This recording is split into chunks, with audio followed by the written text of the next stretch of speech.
Suppose you are the toughest president in America. How tough is it? In this world, No one can judge me, but goddamn. Harder than that, but at this time your country is in serious crisis. 10% of the population and holds 80% of the land. The country is seriously inflating. 3 million people have been in a state of hunger for a long time. Their only foreign exchange income is copper mine, 90% of which is in the hands of the US. More than half of the workers work more than 12 hours a day. The US government sees you as a thorn in its side. They once publicly stated, if you are elected president, you will lead the entire South America to subvert it and even to make your army launch a coup. They even assassinate the army that supported you. Facing such internal and external troubles, how can you save your country? As a tough guy, you must choose the toughest way. You didn't follow other countries, asking for loans from the West, but directly cut the first knife at the United States. You nationalized copper mines and took over all relevant American companies. Meanwhile, you steel, cement, other key industries under state control, which greatly increased the state-owned economy to 85% workers' wages by about 40%. Your approach made the US government furious. Threat imposed the harshest retaliation on you. Your assistant also advised you not to really provoke the US. He worried that the consequences might be. You weren't afraid of that. You decisively established, and socialist countries such as the Soviet Union, and quit the US-led United Nations. Korea's unification and revival openly challenged the US hegemony in Latin America, although the economic problems eased. But the farmers' issue that you cared about has never been resolved. You went to the countryside, you saw old man over 50 cultivating in the field. Your assistant told you farmers like him, from morning till night, can't even afford bread in the supermarket. You immediately went back to hold a meeting, announced to carry out land reform. You took the land from the big landowners and distributed them to farmers, the same to solve other problems of poor families. You also introduced free public medical care and free basic education, and established a women's and free lunches in schools. A year later, the reform has achieved initial economic growth rate rose from 1.8 to 7.7%. The food and clothing of the poor have improved, and the public support rate has risen, but new problems also arose because you forcibly nationalized American assets, resulting in the large-scale withdrawal. This also made the past pro-American officials and corporate class was seriously damaged. They are now at odds with you.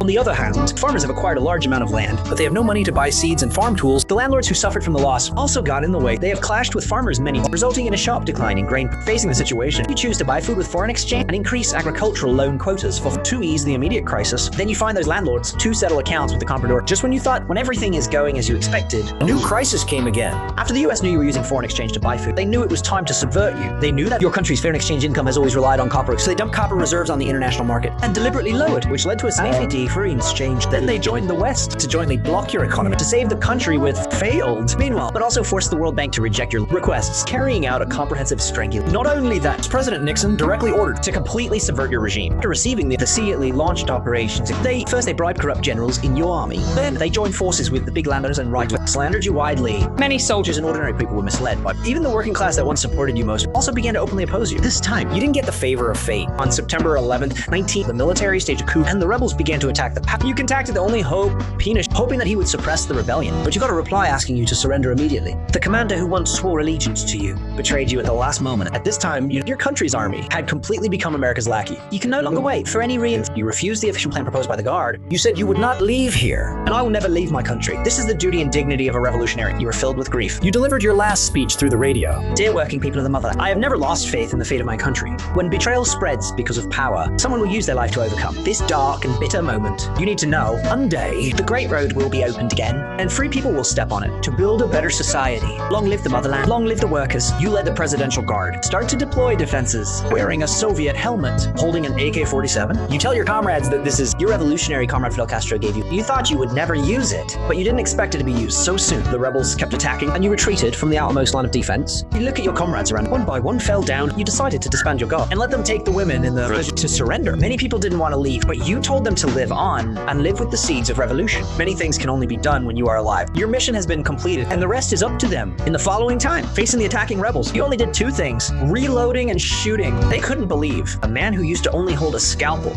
could be so brave. In the end, when you ran out of ammo, sitting next to the flag, leaving the last bullet for yourself. Your life also stopped at this moment. Later, the army commander who once swore allegiance to you took over the country and realized a 17-year military government. But fortunately, shortly after you died, people's lives became better again. Education and medical care improved, and workers' wages also in GK. Not because the later elected officials had a conscience, nor because they became better people, but because you came. The country you protected with your life is Chile, and your name is Salvador Allende. live for yourself.